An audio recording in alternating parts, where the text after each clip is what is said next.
So greetings and welcome to today's educational program. In the Managing for Quality lecture series, this is number 16, Quality as a Human Right by Dr. Gregory H. Watson. This is your moderator, Doug Wood, with ASQ's Quality Management Division. So today we have the distinct pleasure of hearing from Dr. Gregory H. Watson. Please join me in welcoming him. Dr. Watson has degrees in management, law, and industrial engineering. He's an 18-year ASQ Fellow and past chair from the year 2000. In 2020, Dr. Watson was elected as honorary member of ASQ, its highest honor. Previously, he's received the ASQ Distinguished Service Medal, plus the Lancaster, Crosby, and Ishikawa medals. He's been named an honorary member by 19 other national quality organizations.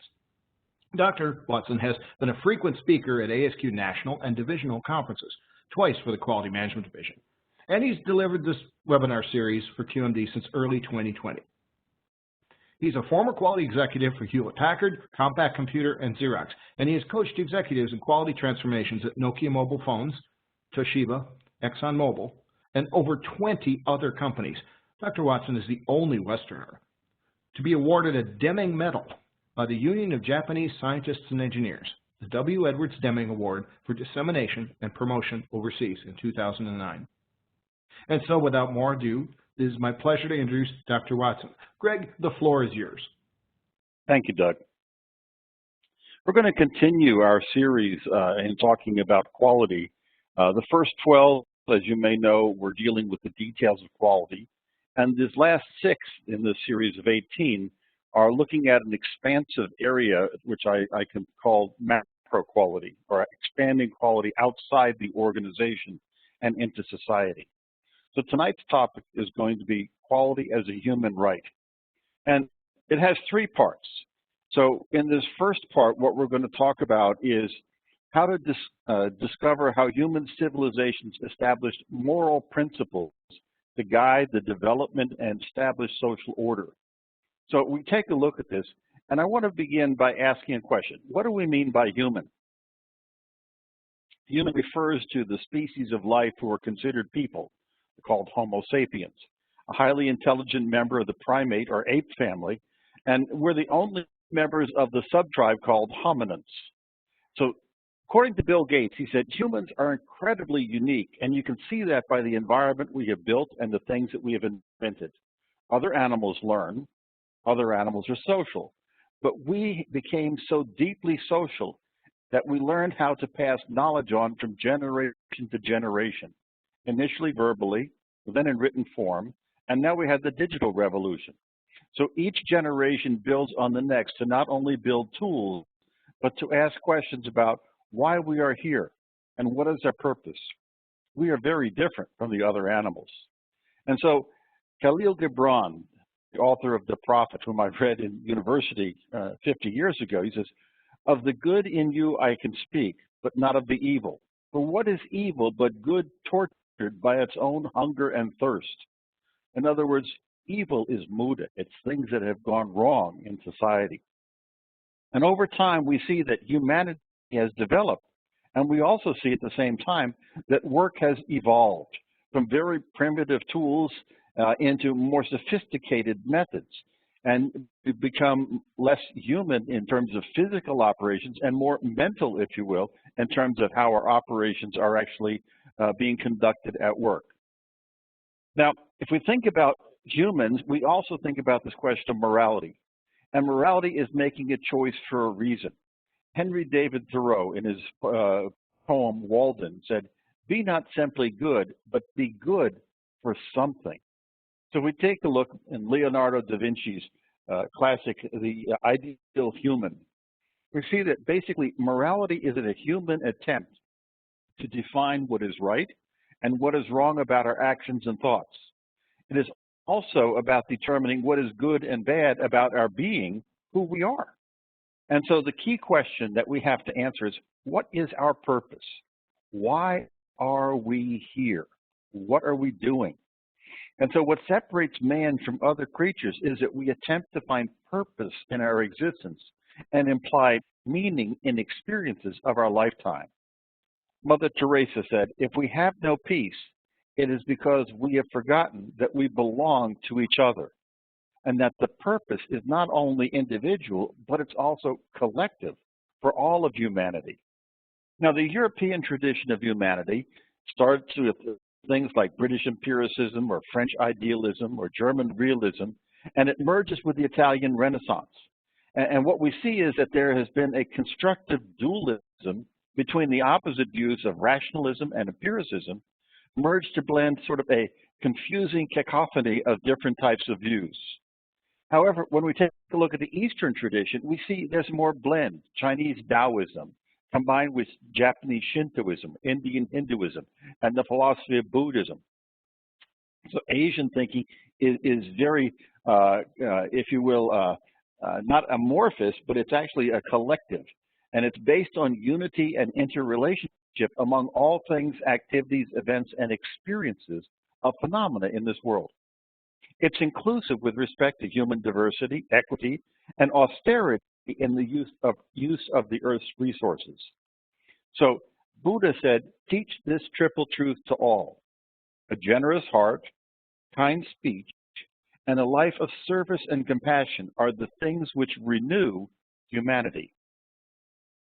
Now, if we come to the American tradition and we look at humanity, we see that American thought has blended European traditional ideas and values to form a unique philosophy of pragmatism that supports doing good for the most people. Alexander Hamilton, one of the founding fathers, said, "The sacred rights of mankind are not to be rummaged for among old parchments or in musty records. They are written as with a sunbeam in whole volume of human nature by the hand of divinity itself, and can never be erased or obscured by mortal power." We do not learn from experience, we learn from reflecting on experience. Hunger not to have, but to be. The good man is a man who, no matter how morally unworthy he has been, is moving to become better. 3 quotes by John Dewey, who I believe is the core thinker in the American pragmatist movement. And we see that American pragmatism accepts ideas based on their practical consequences. And it thinks that learning is never-ending source for improving. In the beginning, we had the inventiveness of humans. And this is the very beginning of technology that you carry around today on your mobile phone. This was the very first photograph that was taken actually in 1826. And that is the rooftops in Burgundy, France by the inventor Joseph Niépce. And so we see that it looks like an abstract piece of art. We can barely understand, if we look at it very closely, that those are rooftops, much less that they have some sort of structural meaning to them. Now, we see that we've come a long way since then, and we've seen that there have been shifting concepts of modern man. John Stuart Mill, in an 1836 essay, proclaimed that man was more than Homo erectus or Homo sapiens, but we should be called Homo economicus. That is, that we have an ability to make rational choices among alternatives. When I was working on my doctoral dissertation, I had a examination I had to pass. And one of the questions was, how will your doctoral dissertation destroy humanity?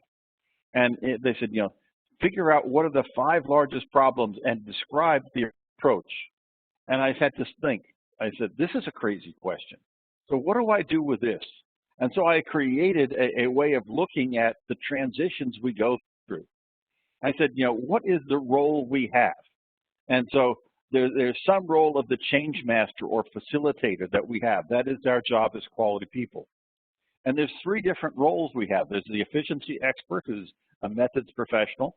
There's a change facilitator, who's a team leader. And then there's a change maestro, who is a transformation agent. And we take a look, and each of these characterized, we see there's a role model. For the efficiency expert, it was Frederick Taylor. The performance focus was on time, motion studies, cost reduction, productivity, and the operating model was homo economicus. This is the economic man. So he's money-seeking, he's eliminating waste. His dominant style is analyzing, and the outcome is the greatest prosperity for all. That was actually what Taylor had in his book, principles of scientific management was mutual prosperity of the worker and the investors. Now, change facilitator, my idea here of the ideal role model was Russell Ackoff. And here we see the performance function is on problems, knowledge, making judgment. And this is homo sapiens, the knowing man. And so here we see knowledge seeking and optimization as being the motivation. The dominant style here is facilitating, bringing together people to work for a common good, and the target outcome is excellence. We talk about the change maestro and transformation agent. I'm not really sure that there is a role model for this, but the performance focuses on what we have coming as the next generation of quality, this macro quality. It's sufficiency, it's equity, it's harmony. And this is homo socialius, the social man. And here the motivation is accepting thinking, part of a group, working together with people. The dominant style is encouraging, and the target outcome is sustainability. And we see that John Stuart Mill made a comment in his essay on liberty. A person may cause evil to others, not only by his actions, but also by his inaction. In either case, he is justly accountable for them, for the injury.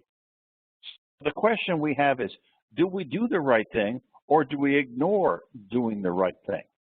So there's some common traits that we see in understanding humanity. And humans are credibly unique among animals, as Bill Gates had observed. We are social. We are inventive. We are purposeful. And David Hume, in his essay concerning human understanding, he said, the sweetest and most inoffensive path of life leads through the avenues of science and learning. And whoever can either remove any obstructions in this way or open up any new prospects ought so far to be esteemed a benefactor to mankind. So are we creating benefits for mankind? That's the question. And when we talk about quality, I've defined it in this quality series as the relentless pursuit of goodness coupled tightly with the persistent avoidance of badness. And now maybe you can see a little bit when we're talking about this metaphysical concept of human rights, how this actually fits in. So there are core principles of quality as interpreted socially. Respecting people in diversity of race, religion, nationality. Respecting scientific gains of those who've walked before us and building upon them. Protecting the environment which sustains all of us. Abstaining from all intentional wrongdoing and creating harm. And practice two things in all activity, either help or do no harm. So goodness that is careful not to create unintended consequences as it improves our lives. So we have to be aware of what are the risk factors, what are those problems that can come up if we don't get it right in terms of what we're doing. So here we see the enhanced photography of today. These are those rooftops in the city of Burgundy. And what we see is a digital photograph. And we see in this digital photograph an evidence of this human pathway of improvement. So the photograph represents the advance in quality that embodies these elements of inventiveness, purpose, and social cohesion. And now we can see the picture much more clearly. But if we put little parts of that up to a microscope, we can see it even more clearly. So part 2 of tonight's lecture is about learning about the universal human principles that guide society. And here I want to go back to Frederick Herzberg and his hygiene motivator theory. So Herzberg actually influenced the Japanese theories of work psychology, and his HM, or hygiene motivation theory, described two different factors. The hygiene factors are the first category. So these factors only have a neutral or dissatisfying effect on motivation. They never contribute to motivating people. This is what Dr. Kano called the must-be quality. So it's food, shelter, and security. The other side of Herzberg's HM theory are motivators. And these categories consist of those factors that appeal to a higher purpose of people by providing meaning to life, and therefore they contribute positively to influence the behavior of humans. And Kano called these ideas attractive quality. So these two dimensions in Kano's model actually have a psychological grounding when it was established. Now, the Japanese perception of human activity, we see that it asks the question, what are the core characteristics that are the essence of being human? And one of the things that Eliza Burrow Nishibori said is work consists of an activity, a physical action, creativity that produces something of value, and sociality for other people. Very similar to what Bill Gates was saying. And when we take a look at how this was done, Takazane, in his work Being Human, identified two parts of the brain that are operating. There is this frontal lobe, which is the creativity, the neocortex, and the hinterbrain, or what's sometimes called the reptilian brain, which is about sociality. And we see that each of them has different functions. Some that are not bolded here are actually just the actual acts of working that come naturally. And we see that there's no difference actually between ourselves and the other members of the ape family. But we see that this one overlapping one, being happy and sad, encompasses all of our being. Maslow, in his hierarchy of needs, had a similar expression. But Kano didn't draw from this model to create his theory of attractive quality. But we see he had different layers. So there's a physiological layer, safety, love and belonging, esteem, and finally, self-actualization. And this is where we ourselves become better and we improve in our contribution to humanity and to the society around us. Now, Yoshio Kondo built upon that and in his book on human motivation. If you've never read it, I think it's the one best book on this. And he talked about how all this fits together. And we see that at the very top of this, we see this improvement of job design. That was training within industry. That's what started this effect of creating standard work inside of Toyota. And then we see leadership is the driver. It's giving encouragement and guidance from supervisors to the workers. And the understanding of humanity came out of the model we just saw from Takazane. And so self-control is the act of each individual worker. It's their obligation. This is called jisukanri.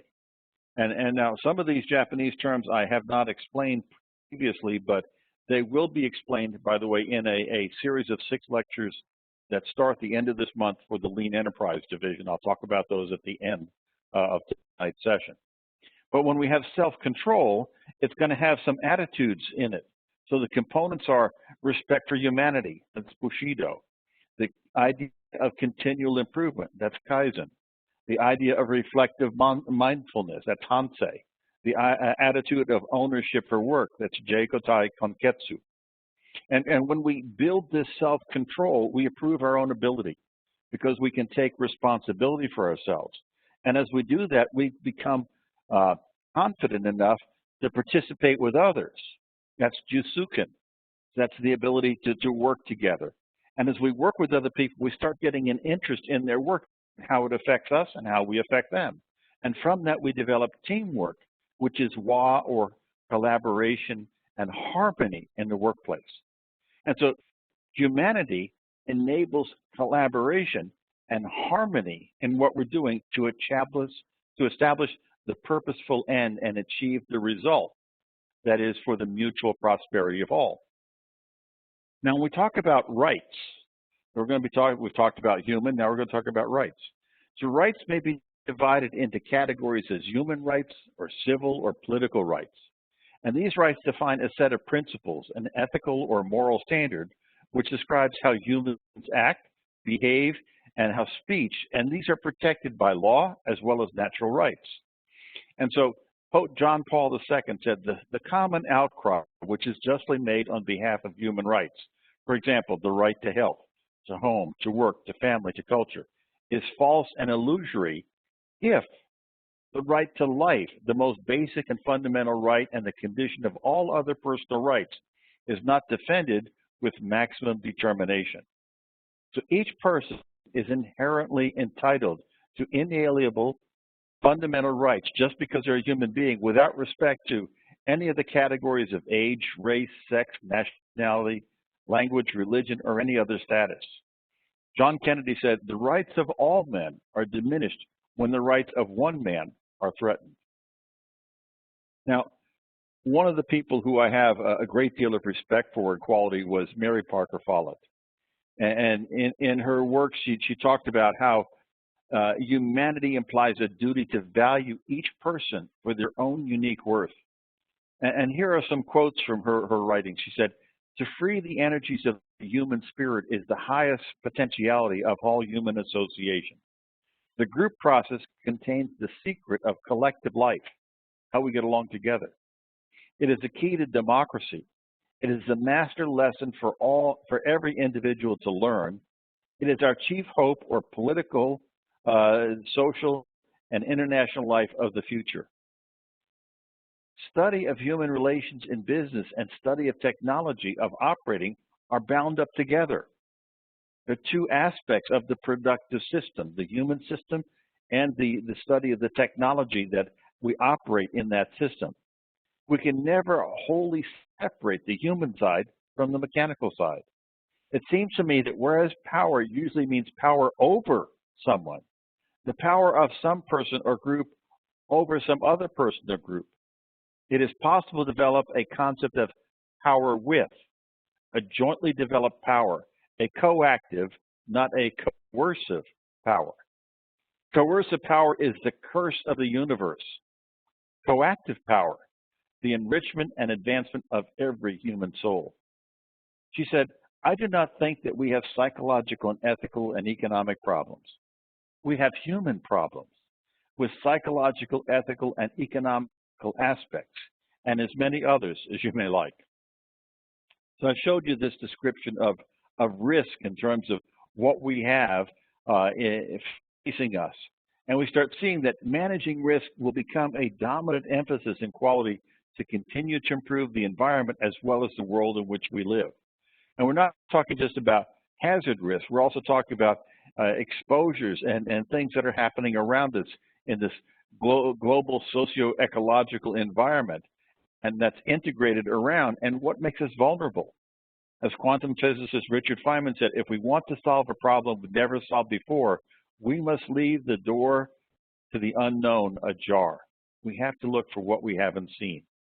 And the United Nations in their Sustainable Development Goals has attempted to define what are those individual initiatives that will it take to create this situation of equality and human right for everyone on this earth.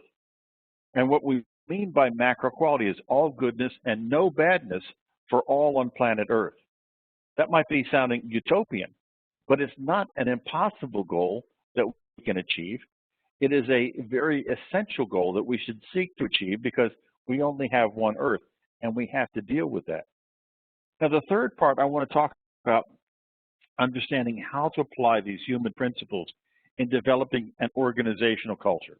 And this is what each of us as quality professionals have to deal with. How will we get our organization to change and accept those ideas for the future? And so we have to conceptualize, what do we mean by macro-quality? And we want to expand this concept of quality to encompass this macro-quality, in which quality is embedded as a core macroeconomic principle. And so macroeconomics refers to large-scale systems, economic operations of an industry, a specific society or nation, or the global interrelationships between them. So macro-quality elevates the focus of quality to socio-technical systems that influence quality of life for humanity and those factors that affect this condition. So we're shifting then from operational thinking, which is embedded in micro-quality, which you might think of as Duran's little q, and it will greatly influence then or increase the breadth and depth of quality activities to include the big Q elements of quality or the strategic externalities of quality outside the organization. So macro quality is a necessary conversation for all humanity and to establish a shared purpose for humanity for quality of life. So big Q is comprehensive, strategic, systemic, integrated, and macroscopic, but little q is an operationally focused activity targeted to the microscopic details of daily work. And both of them need to operate. So challenges in implementing macro-quality. So what are the innovations we have to make to have this macro-quality become reality? So macro-quality must address the weaknesses that are inherent in macroeconomics. So macro-quality must define metrics that fit the financial dilemma that was defined by the broken window fallacy. So the broken window fallacy I introduced earlier in terms of a discussion on economics, and if you may remember, if we break a window, is the cost of repairing the window a waste, or is that a benefit to the economy? So which is it? Yes, it's a waste in terms of we broke something that had already been invested, but the very fact that the glazier has to build another one creates productive value. So how do we address repairs based on poor quality, and how do we address this correction, if you will, of social costs? So macro-quality must define an interface between quality of the firm and quality of society. So it has to develop a meta-standard of quality for life that's suitable for all humanity based on sustainability and austerity, not on a model of conspicuous consumption, which has fueled a consumer-based society and individual financial objectives. So macro-quality needs to be developed so it is coherent and fit to the modern concept, doing good while doing no harm, all goodness that is coupled with no badness. So that means that macro-quality is the pioneering boundary for all modern developments of quality methods. It will require a systems approach to meet the current socio-technical challenges that are facing society, facing humanity. So quality 4.0 is just the dawn of a new age. It's not the end point. It's a transition point through which we have to go. And this century is no longer our grandfather's age of quality. Change is happening, and it's just happening ahead of us, and we're just seeing it come. Alfred North Whitehead, the Harvard philosopher, said, in every age of well-marked transition, there's a pattern of habitual done practice and emotion which is passing and is oncoming a new complex of habit. And in some years, we will see that that new complex of habit is also dumb because we've discovered new things. And this is the whole process of scientific discovery and the evolution of knowledge in mankind. And I see that there are three habits of quality professionals. And how will leadership address the challenges that incur from shifting quality thinking to embrace this idea of macro quality? So the highest level of most comprehensive training for a quality professional is that of a master black belt. And we see that a master black belt can serve in three capacities: a coach to problem solvers and process improvers. They can be trainers in methods for performing and managing the improvement of work. And they can also be project leaders for managing all of the aspects of the company-wide program, including acting as a trusted advisor to executives. And to support the expansion of quality towards macro quality, this role will expand to embrace three unique situations that require very different competencies and skills. One is technological master, a second is quality craftsman, and the third is a change maestro. And as quality expands in scope to a broader level of technological inclusion and human actions, it's necessary to increase our own personal capabilities. So the first habit is becoming what I call a technological master. But to meet the needs of a supervising process improvement analyst and to support the transition to a working environment that is characterized as quality 4.0, a redefinition of the master black belt role must be developed. And this will include advanced methods for statistical data analytics, as well as the simplification and expansion of current master black belt bodies of knowledge to support the knowledge-intensive technologies required by Industry 4.0 for the Internet of Things. And this is easy to think about. It's machine learning, it's artificial intelligence, it's robotic process automation, and so forth. And statistical concepts, though, must be expanded to include new methods and tools for multivariate data analysis, predictive analytics, and signal-to-noise processing. So those are methodologies that we really don't fully engage today. And implementation of this capability must be able to work in neural networks supported with machine learning, with automated analysis of digital sensor data and artificial applications, artificial intelligence applications that are linked to adaptive learning feedback systems connected to robotic process automation systems. So the technologies of the future are actually here today, but we have to become prepared to use them, to put them into the state of being in our work processes. The second habit we have to develop is beyond technical master, there's another level of competence, and that's for those who will work across management functions and guide organizations as a change master. So this I identify as a quality craftsman. And we see two areas must be mastered for leading people beyond technical competence by a quality cooperation. And so this is managing the human dimension. So this focus area manages people by encouraging individual workers and facilitating teams to achieve constancy of purpose in daily management, to establish discipline for process control mechanisms, and it enables a process of management based on the standardized do, check, act, plan, do, check, act cycles. And again, I'll go into how that operates also in the Lean Enterprise lectures. Supervising the process of management, the second focus area, enables collective team-based process of management, including the psychological and communication components. And so Bill Clinton made a comment. He said, we all do better when we work together. Our differences do matter, but our common humanity matters more. So this habit is about, excuse me, this habit is about managing the human dimension in that system, productive system of the future. The third habit is becoming the change maestro. And this is the highest level of quality interactions which occur at a business leader level with executive engagements which are strategic and long-term in nature. It's the managerial engineering activities that apply novel quality thinking to improve the governance function. This capability is required to become validated as a trusted advisor to top management. And to be a true change maestro requires two areas of development. First is facilitating the strategy management process.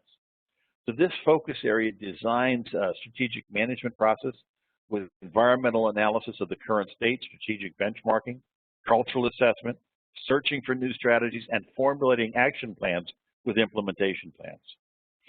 Then the second is guiding the strategy deployment process.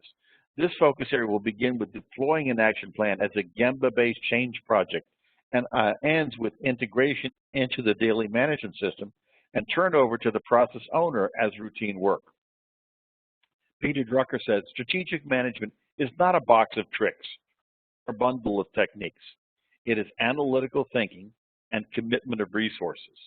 And so in this role, the quality professional becomes intimately engaged in how an organization structures its resource allocation process.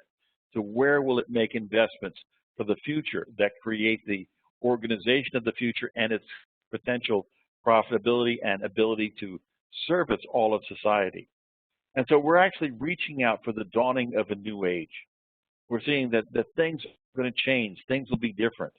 And Martin Luther King said our eternal message of hope is that dawn will come, that we will see this new time around the corner and be able to do things differently.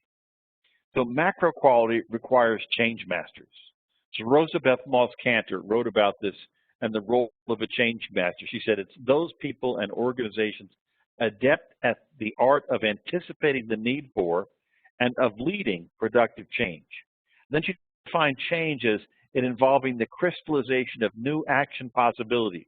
That could be new policies, new behaviors, new patterns, new methodologies, new products or market ideas based on reconceptualized patterns in the organization.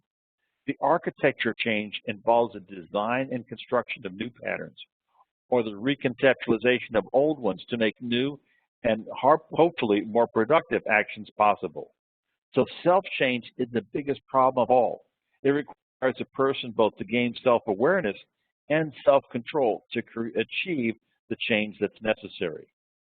William T. Morris, an industrial engineer I studied, he was the head of the industrial engineering department at Ohio State University, made this comment. He says, positive change is most likely to occur when it's primarily a process of self-awareness and self-direction. Now, this psychology was a topic that we're really talking about here, was embedded in Deming's theory of knowledge. And he identified psychology as one of the four elements in his system of profound knowledge.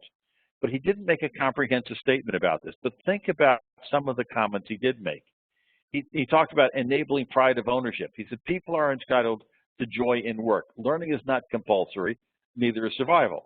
The aim of leadership should be to improve performance of both man and machine, to improve quality, to increase output, and simultaneously to bring pride of workmanship to people. So enabling pride in people. Second, it's discovering the purposeful system. What we need to do is learn to work in the system, by which I mean that everybody, every team, every platform, every division, every component is there not for individual competitive profit or recognition, but for contribution to the system as a whole on a win-win basis. It's a selfless system that operates with integrity to achieve excellence. And we need to develop a personal sense of accomplishment. So all anyone asks for is a chance to work with pride. So Deming said, quality is pride of workmanship. And so workers are handicapped by the system, and the system belongs to management. So we have to find a way to influence management. If we want to make the system work more effectively, the handicapper in the system is the top management. I made a comment in 2015 at a briefing for executives in Japan. And the comment was this. I said, executive mori, and that means irrational waste at the executive level, bad decisions, can create cross-functional mura, that's chaos in the flow of work, that creates operational muda, and the workers can't eliminate it. If we tell workers your job is to get rid of waste, they can't because the boss basically said, irrationally, we're going to do this even if it makes waste. So the boss can be the handicapper of the system. How badly? Deming said 95% of the problems the workplace actually has, those are the ones that are chronic problems, are as a result of the way management is affecting the process by which the workers do. And so we see that this Japanese system is about self-regulated management system. It's called Jisu Kanri. So Jisu is self-regulated and Kanri is management system. And we see that this is initiating personal responsibility as a principle of ownership. So Jisuken is a team-based approach. It actually means a second set of eyes. So it's talking about autonomous ways of working together. And the objective is going to be Kaizen, to work for the better. And these teams engage in this activity, which we call Jisu Kanri. It's a self-mastery management system where each worker is inspecting the work that's coming to them and their own work, and then they are doing this autonomous work, voluntary participation, where self-control of the daily work and their routine work is what is to happen everywhere throughout that system. And this is the lowest level of system management. It is self-regulated work. It's managing control of yourself. And Amit Ray, the philosopher, said, joy is found when you focus your energy on improving human dignity, human capacity, and human values. And we see that another principle in this is ownership and what's called Jei-Kotai Kanketsu. This is managing personal responsibility as a principle of ownership. So Jei-Kotai Kanketsu means this acceptance of process ownership by the people. It's relating, if you will, two concepts, daily management and the assignment of decision rights to workers for stopping production and managing their work so that poor quality is not produced on the floor. And the worker doesn't really stop production. What they do is they initiate the process by which process management or the supervisors come to review, should we be stopping production? And it may be the result, but the worker is the detector of the system.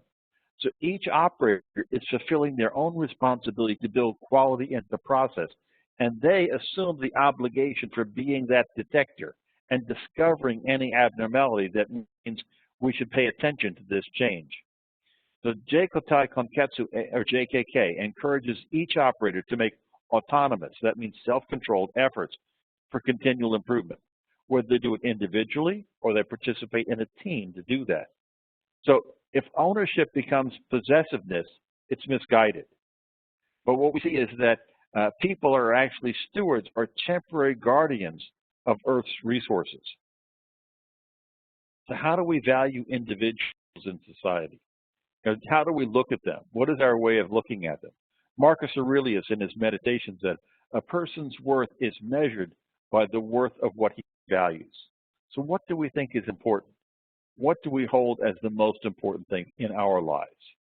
Now, the takeaway lesson from today, I have an opening quote here from Aung San Suu Kyi in her book, Freedom from Fear. And I know that she's a controversial person, but I found this quotation quite interesting. He said, within a system which denies the existence of basic human rights, fear tends to be the order of the day. Fear of imprisonment, fear of torture, fear of death, fear of losing friends, family, property, or means of livelihood, fear of poverty, fear of isolation, fear of failure.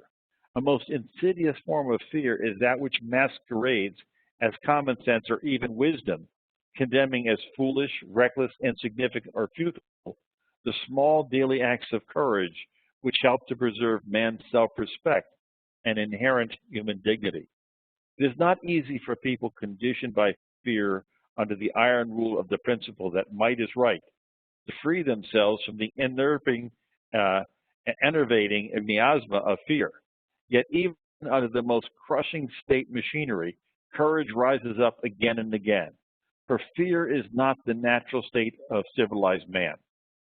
And I find that interesting because just 5 years before that, Deming wrote in his book, Out of the Crisis, the moral principle, drive out fear, as one of his 14 commandments, if you will.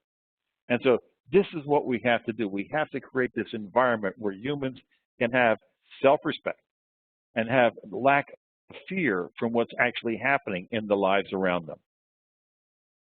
So there's some critical takeaways for tonight. So the real question is, how should people work together to address the needs of humanity for a favorable future state for all mankind? So human rights enable people to collaborate and thereby achieve purposeful existence that enables quality of life for society. And using the concept of macro-quality, quality professionals can be leaders in ensuring constancy of purpose towards this objective. So what we've done is we've talked about three things. The first was discovering how civilization established moral principles to guide development and social order. Then we've learned the universal human principles that guide society from three perspectives, from European, Asian, and American. And then we've talked about understanding how to apply these human principles in developing an organization's culture. So the mandate we see is that macro-quality delivers moral principles to serve for a democratic advancement of human dignity and sustainability of life on Earth. So thank you very much, and I think we have 10 or 15 minutes or so for questions, Doug. Thank you. Yes, we do have several questions here, and some of you may be posting them in there. I'm going to start with the three of them here. So one of them from Orlando early on, he says, we see companies looking for their massive transformative purpose, or MTP. And the Gen Y and Gen Z is more focused on the organization massive transformation purpose.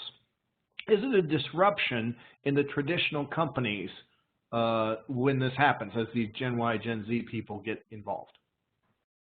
Yes. Okay. Youth is horribly disruptive. I mean, I know this and talk about my grandchildren and my children. I mean, you know, if you think of things, I mean, the executives in companies are more my age than they are the young workers' age. And what has always been characterized is this struggle, if you will, between the elder and the younger in organizations and families or whatever. And the elder feels like they've got lots of experience, but the problem is it's aging. So it's been based on what they knew when they grew up. So my father would tell me he knew a whole lot more than me, but all he'd seen was the development of radio, development of television, an atomic bomb blow up. You know, printing presses went from manual to an automated system. And so that was his whole idea of what was happening. And somebody back in the 1980s had made a comment, and this is before my father died, but as he retired, he says, you know, everything that's been invented has already been invented. And I grew up in the age where, you know, my birth year was about computers and bits and bytes and looking at things. And I see the whole world, and now the world is turning into software. And it's a world of imagination. And in this world of imagination, that's what our children are learning today.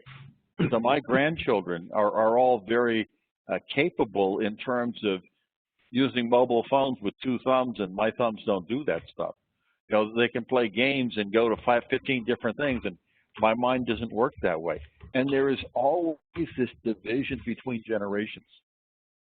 Now, what that means is it's incumbent on the elder generation to accept learning from the younger generation. Let me repeat that. It's incumbent on the elder generation to accept learning from the younger generation. It's not we're going to teach them. They're going to teach us. They have a whole lot more things that they know about that we either don't know about or don't care to know about. You know, and I think this is the point in life that we have to come to, is to recognize the value of this reciprocal relationship we have, that both sides have to give in order for something. It's not directorial, it's not a dictatorial engagement process. And I think this is a critical ingredient. So it's mutual prosperity, it's mutual advantage, and it's shared learning. Maybe another question. Okay, so I'm going to combine 2 of them here. One of them is from David, and one of them is from me. David's question is, can you comment on respect, especially for operators, and humility of management? And I'm going to tag that to mine, which is, how can we help not compel leaders to see the need for thoughtful decision-making to avoid creating irrational waste? Okay, well, the idea of respect, I think this is very interesting, because for a long time, Toyota had their value systems, and it was translated as respect for individuals. And this is one of the lectures, or a part of a lecture that I'll be giving in the Lean Enterprise Division series. And if you take that word apart, the very center of the word pluralizes. It's not individuals, it's respect for humanity. And that means it's respect for the common good. So if we're talking about things, you know, do we all share respect for humanity, or how we work together? You know, and if I talk about respect for individuals, that means I can say I'm better than you are, or you have to respect my way of doing things. And I've been doing this, you know, for 20 years. I know how to do it better than you do. But if you're respecting humanity, there is a certain humility involved in this, where we share in this idea of being collectively right, and we look for the best solution we can come to together. And we reserve judgment. We don't, you know, we don't flame people, if you will, on LinkedIn or Twitter. You know, that's not about where we are. The question is, can we actually learn together? And I know I spend a lot of time, you know, posting on LinkedIn now and so forth. And I have some people who come out just out of the blue and they're just adamant. And I don't have patience for that. I have lots of patience for someone who wants to learn. And I think that's really the whole idea of how do we actually develop this. Now, the second part of the question, can you repeat that again? How can we help, not compel, leaders to see the need for thoughtful decision-making to avoid creating irrational waste? Well, this is every emperor needs someone to say, you forgot your pants today, buddy. You know, and I think that's the role of the trusted advisor in a company. You know, to get to that level where you can tell the CEO, you really don't want to do this, and here's why, and here's what we think about it. Can we rethink the situation together? That's the role of the trusted advisor. When I'm talking about this change master or maestro, that's really what that role is. And what that means is that you have developed your career so they see what you've done at the technical level. They see how you've coordinated across the organization as a craftsman of the human side, and that you're now able to actually serve in that capacity to give them advice because you understand the technology and you understand the people in the organization, how they work. And you've got perspective to be able to give good advice to what that executive needs. And I've been blessed to have that situation happen to me several times as a consultant. And what's nice about it is that it's a give and take, because they challenge you and you challenge them back. And the whole idea is, I want you to be the best executive you can possibly be. But I also don't want you to make bad decisions, and I want you to consider things. And if you stay open to this consideration, then you will have created what the Japanese call a sanao mind. It's an open mind, willing to take criticism. And it's constructive. It's never harmful to the human being himself. But the ideas we have, we can blow them up. That's okay. But we can't blow up the human who has the idea. And I think this is the boundary we have to get to. So I know that there are some people out in the quality community who like to flame people and so forth. And I have no patience for that, because that actually disrespects everybody in the situation, including the person who's doing the flaming. So we have to figure out, how do we become gentlemen and ladies, if you will, serving other people. I love the motto of the Ritz-Carlton Hotel: gentlemen and ladies serving gentlemen and ladies. And I think that is what society needs to return to as the attitude of how we work together. Okay. Speaking of flaming, no disrespect for Jerry here, but he posted a question which kind of sounds a bit like a flame. Perhaps he was irritated at some point. So it's long. Jerry says, how do you suggest to use your ideas and methodologies presented in today's business who are more focused on immediate profits and shareholder value? My experience is when quality and its methodologies in statistics, Six Sigma, etc. are mentioned, middle management only see expense, not savings or profit, and therefore cannot sell it up the line. Companies are more focused on getting blue ribbons of quality, ISO, etc., without expense, and not funding or supporting the necessary and long-term activities needed to accomplish improved product quality. They just want us to inspect in quality even after 80+ years of being told you can't by experts like you. He's right. No, I think Jerry's got a great point here. I mean, the problem is we have to learn not to talk about cost of poor quality. Why? It pisses off the executives, right? Because all we're doing is saying, hey, you did a horrible job. 33%, 25%, whatever the heck it comes out to be. It's a big number if you do it right, okay? But that's actually then telling the executive you didn't know how to manage. You did a horrible job as the chief executive responsible in this organization. You basically wasted the resources of the company. And again, that's not respectful of that person, but that person doesn't know any better because they're following standard cost accounting rules. And this is, I think, the very meat of the situation is that standard accounting so distorts organizations that executives who have to rely on it because they're required to by ownership and governmental authorities, tax authorities, and so forth, they're forced to rely on those things, that they are actually not a valid way of determining how to create a lasting organization. And the problem is that if they make decisions based on standard cost accounting rules and accounting efficiencies and DuPont analysis of profitability, return on net assets, return on capital employed, return on investment, so forth, those situations are sacred, if you will, in the eyes of the shareholders and the eyes of the stock market analysts. And yet all of that we know in our hearts is wrong. But we have to find a way to correct that situation. So I have a number of projects that I'm working on with controllers in companies here in Finland. And I will be giving a lecture. I'll be posting it on my LinkedIn. And that is taking the lectures that I put in this series one step further.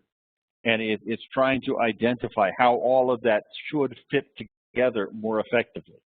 And where the gaps are in those accounting systems and what we need to do about it to really understand how do we actually translate the language of the executives into the language of the productive workplace.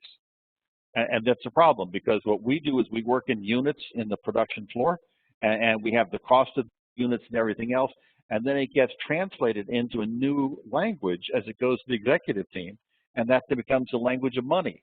And so we're talking about cycle times, productivity, and the next thing you know is they converted it into inventory turns. You know, and so they're looking at the money turns of the organization, not at the work that was being done. And that's actually like the three shell game that's happening at the surface. You know, you have to say which shell is the P under, and they're moving their hand very quickly. Can you really see where the value was? And the answer is no, probably not. So I think that this is a major problem for all organizations, is that we over-rely on standard cost accounting. Now, yeah, we have to do it for tax authorities. There has to be some standard. I agree with that. But it shouldn't be the process by which we make decisions in the company. And I think that is something that should be changed, and that's actually when I finish this series here with QMD and the one with the Lean Enterprise Division, I'm planning a 2-year research project just on that. That's how serious I think it is. Okay, well, thank you. We're getting short of time. Can you move the slide ahead a moment? Yep. This is if you will, the 6 webinars that are going to be coming in the Lean Enterprise Division.